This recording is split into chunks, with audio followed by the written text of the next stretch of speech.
As we jump into our series, we actually have a theme for every movie that you're going to see over the next 4 weeks, and that theme is relationships. Again, whether marriage or parenting or relationships in general or whatever the situation may be, relationships play a profound part in our lives. So why are we focusing on relationships? Well, consider this. Harvard's Grant and Gluck study, which was a 75-year study, tracked the physical and emotional well-being of 2 groups of people. Poor men growing up in Boston and a class of Harvard graduates. 2 groups of people that you would probably think, well, they're kind of on 2 opposite ends of the spectrum, and yet after this 75-year study, which was so long that it required multiple generations of researchers in order to conduct this study, coming out of it, they boiled their findings down to something pretty remarkably simple, something that you're going to hear this and you're going to probably say, I could have saved you 75 years if you had just asked my opinion on this. But this is what it boiled down to. According to Robert Wallinger, director of the Harvard Study of Adult Development, they said the clear message was this: good relationships keep us happier and healthier, period. You're like, duh, right? Like that's obvious. And yet, how many times do we not invest in our relationships when we know they can bring about that kind of an impact in our lives? In other words, according to the research, good relationships are more critical to your health and happiness than a good job, than the amount of money that you make, than the education that you got, than how many followers you have on social media. Like, it is more important than all those things combined. That's the power of healthy relationships. So the question is, what are the traits that we should cultivate in those relationships? Whether it's marriage, dating, whether it's a boyfriend, a girlfriend, whether it's a coworker, a classmate, whatever it is, what are the traits that we should cultivate in our relationships? Well, today I want us to look at 3 traits, and to help us with those 3 traits, the first movie we're going to take a look at is the movie Up. Like UP, Up. How many of you ever seen Up before? All right, come on. First crowd, they're like, huh? What planet you live on? Up, all right? Up is the story of Carl Fredricksen, a 78-year-old balloon salesman on an adventure to fulfill a lifelong dream of visiting Paradise Falls in South America. In fact, this was a dream that he and his wife Ellie had from their early days, something that they always dreamed of doing together. It was something they'd even included in Ellie's adventure book. And so as the movie begins, we get a glimpse of Carl and Ellie's life. Not just the beginning of their relationship, but we actually get a picture of the entirety of their relationship in the first 4 minutes of the movie. Take a look. Beginning with this clip from Carl and Ellie's life, we discover 3 qualities of healthy relationships. And the first quality that we discover is enduring love. Enduring love. As you watch that clip, it was obvious that Carl and Ellie were in love, but their love wasn't something that was based on the emotions of the moment. In fact, Carl and Ellie had a love that endured good times and bad times, hard times and fun times. And we find a great picture of this kind of love, this enduring love, in the Apostle Paul's first letter to the church in Corinth. In fact, Paul actually uses the word endures to describe love. 1 Corinthians 13, beginning in verse 4, Paul said, "Love is patient and kind. Love is not jealous or boastful or proud or rude. It does not demand its own way. It's not irritable, and it keeps no record of being wronged. It does not rejoice about injustice, but rejoices whenever the truth wins out.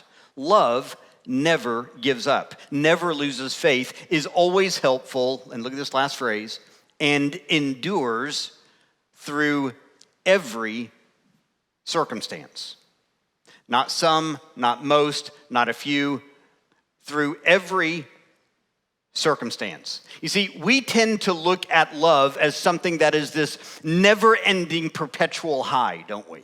Like it's this emotional thing, and when you're in love or whenever you're expressing love to somebody, whoever that might be, like we think of this perpetual high moment. But the truth of the matter is that love, true love, endures through the good times and the bad times, through the hard times and the fun times. In fact, can I just be really honest with you? True love endures even when life is boring.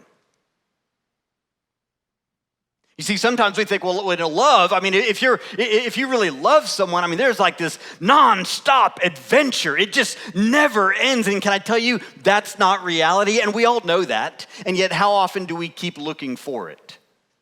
Love, true love that we find in the pages of Scripture will endure through every circumstance, whatever those circumstances might be. And we see that in Carl and Ellie's life. Ellie's love didn't get irritable. Remember, that was one of the things Paul said, that love isn't irritable. Her love didn't get irritable every time she had to fix Carl's crooked tie, right? And some of you are like, yeah, but she didn't have to pick up his underwear. I mean, that's a whole nother deal. Carl's love didn't become impatient. That was another quality that Paul talks about of love is patient. Carl's love didn't become impatient whenever he found out that Ellie couldn't have children. Ellie's love didn't lose hope every time they had to break the Paradise Falls, savings jar for their vacation because every time they had to break it, like something was going wrong. There was a flat tire, or there's a medical bill, or a tree falls on the house. Something always was happening, and yet they chose not to lose hope. And Carl didn't give up in Ellie's final days, because true love doesn't quit. It endures every circumstance, good or bad. The Apostle Paul gives us another passage that I think so beautifully, so powerfully illustrates this, and we find it in the book of Ephesians. Ephesians chapter 4, verse 2, Paul says this: "Always be humble and gentle, be patient with each other." Now, if we just stopped right there, most of us would be like, that's really hard. Humble, gentle, patient. But then it gets even harder. He says, making allowance for each other's faults because of your love. Got really quiet. How many of you know that love that endures the test of time recognizes that you're going to have to be patient, and you're going to have to put up with other people's faults? You're going to have to recognize that I've got to make allowances for people's humanity. Now, hear what I'm not saying. I'm not saying that you should put up with abuse. I'm not saying that at all. That's wrong. I'm not saying that you should put up with somebody just treating you like dirt. That's not what I'm talking about. I'm simply acknowledging that all of us have weaknesses. All of us have struggles. All of us have things that we struggle with. And part of love is recognizing that, you know what, I see those faults, and I want you to know that my love is strong enough to make some allowances. Whether it's dating, whether it's marriage, whether it's parenting or friendships or coworkers or classmates, enduring love is marked by selflessness. It makes room for people's humanity and imperfections. You see, if your love expects perfection, then your love has not been perfected. Scripture talks about a perfect love, and that love drives out fear. If you're expecting perfection from other people, there's something imperfect about your love, because love looks beyond those faults and makes allowances. Always be humble, gentle, patient, make the allowances. And why? Because again, Paul says, because of your love. So the first quality of healthy relationships, again, regardless of what type of relationship it is an enduring love that says, I'm not keeping score in the relationship. You ever been in a relationship like that? Like you feel like you're always having to keep score, or someone's keeping score on you? And it's like they got their scorecard, and every time you mess up, they put another X and then another one and then another one. And as soon as the card fills up, it's like, okay, you're out of chances. That's not enduring love. We don't live under the scorecard. But true love says, I'm going to love you regardless. The second quality that we find when it comes to healthy relationships is effective communication. Effective communication. Carl and Ellie certainly practiced good communication, but after Ellie's death, Carl was lonely. That's a normal feeling. That's a normal thing. And so here's Carl. He's got this giant hole in his heart now because this person he spent his entire life with is no longer around. And in that moment, in that loneliness, Carl unexpectedly becomes a father figure for a young boy named Russell. Who was Russell? Take a look. Ever had a Russell knock on your door? Absolutely, all of us have, right? But here's what happens after Russell and his knock at the door. Carl gets in a spout with a construction worker. You see, all around his house, there's a construction company working on a project that literally surrounds his house, and they've taken every piece of land except his house. And one day, a construction worker shows up, and in the process, he knocks over Carl's mailbox. Carl gets frustrated, and because, again, as you saw earlier, this is a mailbox that he and Ellie had painted, and it held so many memories, and knocks down the mailbox, and he's trying to fix it, and Carl begins to yell at him, hits him with his cane. The guy starts bleeding. He falls to the ground, and so suddenly, Carl finds himself in court, standing before a judge. And the judge rules that he's going to have to move into a retirement village. This is obviously a hard thing for Carl because this is where all of his memories are. His home, his house is where he's grown up, and the life that he had with Ellie, everything happened in that home. And so in a last-ditch effort to hold on to the house that Carl and Ellie had lived in for all their lives, Carl gets this idea, and since he was a retired balloon salesman, he gets thousands of balloons, inflates them with helium, and then attaches them to the house, and then the house, like a rocket, shoots up into the air and begins floating across the city. What's his destination?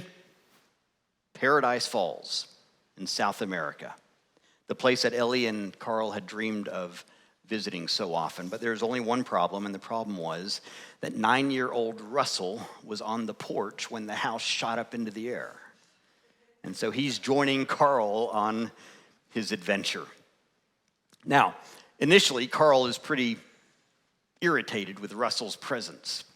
He's dealing with this giant hole in his heart after losing his wife Ellie, and the last thing he wants is Russell around. And now Russell's going on this journey. He's not going back anytime soon because they're soaring through the air, heading to a whole nother continent.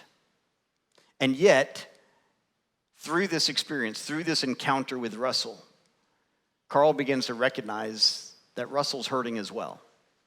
That Russell has his own hole in his heart. That Russell is from a home where his dad's not very involved. And as a result, Carl becomes this fatherly figure in Russell's life and begins to have these fatherly conversations with him. What do they sound like? Take a listen. Isn't that true? Sometimes the things we remember the most are those meaningful conversations that maybe what we were doing in the moment wasn't the most exciting thing, but yet it was the relationship that made all the difference and the depth of the communication that was being had. You see, meaningful conversations make relationships meaningful. It's not rocket science. When there's meaningful conversations happening in the relationship is enriched. There's something fresh about it. There's something new. There's something about it that satisfies the soul. So what do those meaningful conversations sound like? The Apostle Paul tells us in Ephesians 4:29, he says, let everything you say, not some things, not a few things, not an occasional thing, let everything you say be good and helpful, so that your words will be an encouragement to those who hear them. You see, whether it's a relationship with your spouse or a child or a best friend or a classmate or whoever it's with, the reality is that our words are extraordinarily powerful. In fact, if you are in a relationship where you have a higher level of authority, maybe as a parent, maybe as a boss, maybe you're the coach of a soccer team, if you're in a relationship where you've got some measure of authority in that relationship, your words are actually heavier than the person you're talking to. You say, well, what do you mean by that, Stephen? In other words, your words carry more weight. And how you speak those words, what you choose to say, how you could choose to communicate, the things that you pour into that relationship, your words are actually heavier and therefore comes with even greater responsibility. Think about it. If your boss tells you you're doing a great job, that is a heavier statement to you than if just some random coworker says something to you that you hardly even know. Why? Because their authority adds weight to the words. In our relationships, our words always have weight, and how we choose to deliver those words makes all the difference in the world. So the question is this: is the conversation you're having, are the words you're speaking good, helpful, and encouraging? Because quality relationships, healthy relationships, not only have enduring love that serves as the foundation, but they also have effective communication that just breathes life into the relationship. Number 3, the third quality is enriching experiences. Enriching experiences. After Ellie died, there's obviously this void in Carl's life, and the enriching experiences that he once had with Ellie, suddenly it's like it's all disappeared, it's all gone. But to Carl's surprise, it's Ellie that actually inspires him to continue having those enriching experiences in life. Even though she's no longer around, it's her words that actually inspire him whenever Carl is flipping through Ellie's adventure book. Take a look. What made Carl and Ellie's relationship so powerful and meaningful was that they enjoyed so many enriching experiences together. And it was Ellie's note, "Thanks for the adventure, now go have a new one." It was that note that opened Carl's eyes to the importance of enriching experiences, even after you lose someone that you love. You see, enriching experiences are a two-sided coin. And we often forget both sides are important. Experiences enrich the relationship. That's one side of the coin. But relationships also enrich the experience. That's the other side of the coin. And when you have both sides of the coin, you experience a fulfillment that you otherwise wouldn't have. In other words, an enriching experience, it doesn't have to be anything major. Yes, it could be something like a vacation, but it could also be something like just eating at a new restaurant. It could be learning a new hobby. It's just something that, it doesn't have to be massive or huge and cost a ton of money. It's just an experience, though, that enriches your life. But on the other side of that, the opposite side, the other side of the coin is not only is there the experience that enriches a relationship, but the relationships actually enrich the experiences. It's not just the what, it's also the who. The what is the experience, the who is the relationship. It's when you put the two together that something powerful happens. Because here's the reality: relationships minus the experience equals lifelessness. And some of you may feel like that's where you're at right now, like you've got the relationship, but you don't ever do anything together. There's nothing new. It's just the same old. And yes, there is an element of just routine that is a natural part of life, and you've got to embrace that. But at the same time, sometimes you've got to open your eyes and realize, wait a minute, time out. What can we do that would just breathe some fresh life into the relationship? What's a new experience? Because relationships minus experience equals lifelessness, but then you got the opposite, and that is experiences minus relationships equals loneliness. You can have all the experiences in the world, but if you're doing everything without a friend, loneliness begins to set in.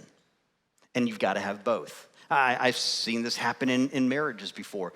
How many times have you seen a husband has his experiences and a wife has her experiences, but there's never any overlap, and as a result, they create two separate lives? Two separate lives kind of go in two separate directions, and there's no overlap. Nothing is working together. That's why several years ago, I used to travel all the time, and in my traveling, I'd go and I'd speak in different places, come back home. But here's something I just decided early on, and that is if I was flying somewhere to go speak, I usually took the last flight out that I could to still get me there in time to speak, and the first flight back that I could to get back home. Why? Because I didn't want to get to the end of my life and have all of these experiences that I'd had without the person who enriches my life the most, and that's my wife. And so many times that's what people do, is like they've got their experiences, their spouse has their experiences, but there's never any overlap, and as a result, you get to the end of the life, and you're talking about all these great memories, and they're looking at you like, thanks for having a life without me. I could have gone and then gone sightseeing and done all these cool things and go to all these cool places and then come home and tell Karen about it and say, man, this was awesome. I saw this and this and this and this. What did you do? I worked and took care of your daughter, right? But I would rather get to the end of life and know that the most meaningful experiences were with the person who's most meaningful to me. You need both.